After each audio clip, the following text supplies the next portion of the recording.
These events are known as long tails, when a small number of events can account for the majority of outcomes. The long tails of Berggrun's art collection are what led to his ultimate fortune.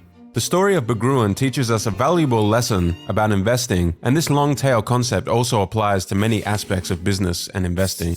The obvious example is venture capital. Most of the startups in a VC fund will fail and lose money for the fund, but all they need are a few outlier startups which make 20x returns to make up for these losses. Take Amazon for instance. In 2018, it drove 6% of the returns on the S&P 500, even though it is just one company.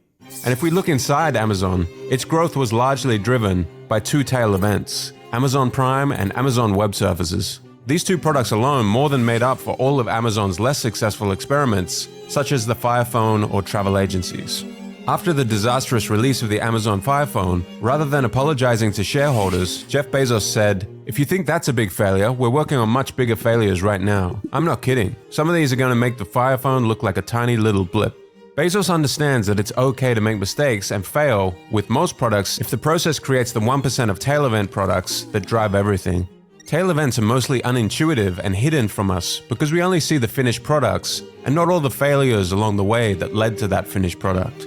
Housel in the book uses a real-life example of a stand-up comedian.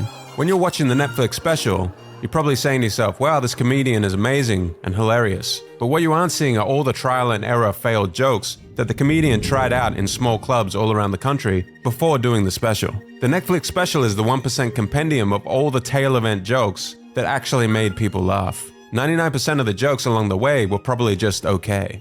When it comes to investing, even though long tails are prevalent, most of us ignore them. When things go wrong, we tend to overreact.